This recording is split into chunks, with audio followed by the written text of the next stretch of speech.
Are you a fan of intermittent fasting? Alana had written the question. She can't get enough calories on the day that she doesn't eat all day, so she finds herself falling behind. She's wondering, is it good for us? My short answer is no, I'm not a fan. The concept of intermittent fasting, along with a whole lot of other popular approaches to food and eating and nutrition and health, are generated out of the mainstream's inability to control their weight. Intermittent fasting is being presented as a way of trying to curtail the out of control weight gain that as a nation we're experiencing. People, it's obviously individual people, but as a nation we're experiencing literally out of control weight gain. We have more obese people than ever before in our history. We have more overweight people than ever before in history. And in every age category, we have more obese and overweight people than ever in every in every age category. More obese than ever before. We have more more obese. I mean, it's a problem. Okay, everybody knows it's a problem. And we're looking for stopgap solutions, basically. Everybody's blaming everybody else. The sugar people are blaming the fat people are blaming the sugar people, the protein people are blaming the non-exercisers, the cola people are blaming the milk people, and the milk people are blaming the soft drink people. Everybody's blaming everybody but themselves. And it's got to obviously be all of that and more, because we've got a serious problem going on. What trickles down, though, are these ideas that started in mainstream as hey, guys, your weight's gotten out of control, try intermittent fasting. The idea that if you eat less than you need, you're going to live longer doesn't really hold water. If you're overweight, you're likely going to live shorter than if you lose the excess pounds. That's true.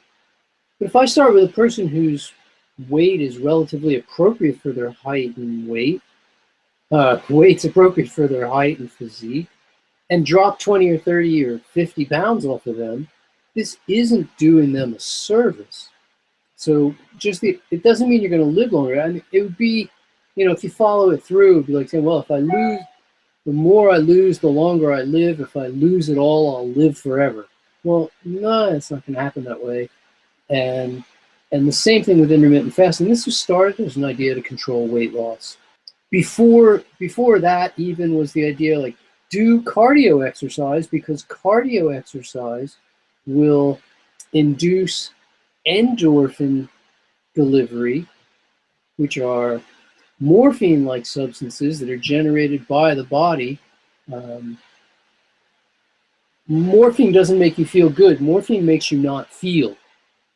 And so when you're pushing yourself in cardio exercise, your body protects you a little bit by sending out some endorphins so that you don't feel. Because if you knew how you felt when you were doing that hard cardio work, you wouldn't keep doing it. And instead, so you say, oh, this feels good. Well, no, it doesn't actually feel good. It just doesn't feel, although they're called feel-good hormones, endorphins. So we get this endorphin rush, and then one of the things that it causes you not to feel is you don't feel your own hunger. You don't feel your appetite. You don't feel your sensation telling you, hey, I need to eat now that I've finished exercising. And people say, generate those endorphins there, and then after you do your cardio, you won't be hungry for 2 or 3 or maybe even 4 hours. And so don't eat, and that'll be another few hours when you don't eat. It's all such short-term thinking, as if people didn't understand that there's food going in and food coming out 24 hours a day, and we've got to look at the total amount consumed, not did I eat this hour or did I eat this hour. It's got to be how many calories did I eat this year, how many calories did I use this year, or decade, or something on a bigger scale. Intermittent fasting is the same sort of an idea. Oh, let's Let's wait 14 hours in between dinner and breakfast. Let's wait 16 hours. Let's wait 18 hours. Now, what we're forcing is we're forcing ourselves to eat during a predetermined and very short window, a window of roughly 6 hours. Not really time to eat 3 full meals, maybe 3 smaller meals. But what happens if you eat a little before the window opens? Or what happens if you sit down to eat just as the window closes? Should you stop because you're committed to intermittent fasting 18 hours? Or should you finish the meal even though now you're only going to get 17 hours? You can look and say, oh, you should have just planned better. Well, maybe you couldn't because you got stuck in traffic. I don't see it. I think you should eat when you're hungry and sleep when you're tired and pee when you've got the urge to go. And intermittent fasting, to me, should there be a reasonable gap in an ideal world, would there be, perhaps a better word, a lengthy gap between dinner and breakfast? Well, I know for myself, if I eat my dinner really late, like I eat pretty late dinner,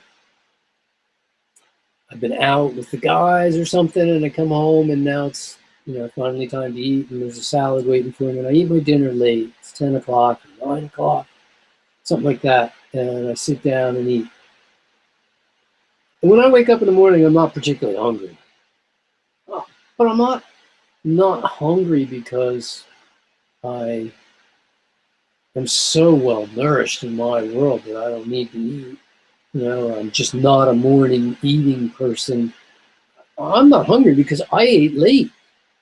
If I eat an earlier dinner, if I eat my dinner at 5 or 6 in the evening and finish, shortly thereafter, normally when I wake up in the morning, I'm ready to eat again.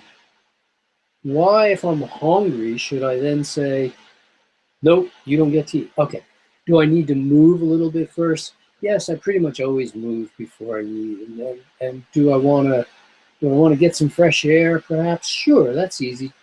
I'll get outside. It doesn't have to be a big deal. It doesn't have to be a big exercise. It can be a short walk. But the idea that there's some special health benefit, it's not that there's a special health benefit, but if you eat really badly at dinner and then have breakfast right on top of it effectively, that breakfast isn't going to sit all that well on top of that dinner.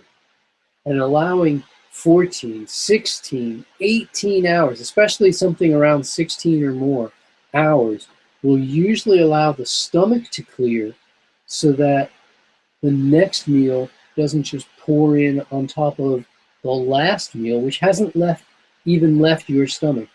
For us on 80-10-10, it's a completely different situation. And in fact, by the time we get to somewhere around 16 or 18 hours, depending on what you had for your last meal, you're actually getting into some of the intermediary stages of fasting as if you were going to go into full-blown fasting. But you're never going to get there. You're just initiating those intermediary steps. There's 2 or 3 intermediary steps between our normal eating metabolism and getting into full-blown fasting. And those intermediary steps aren't particularly of great benefit to you. That's not where the benefits of fasting accrue. So you're calling it you're calling it intermittent fasting, but truly it's not fasting. But you are initiating some of the first couple of steps and then never getting there, and so you don't get the benefit. The whole thing doesn't add up into a plus for me. If it does for you, if you want to allow 16 hours, I just wouldn't be locked into it. I know I like when I have 14 to 16 hours in between my dinner and my breakfast. I like that feeling. I like to get good and empty before I have my first meal. I guess there's a short answer. I'm much more of a fan of the 80-10-10 diet than I am of intermittent fasting.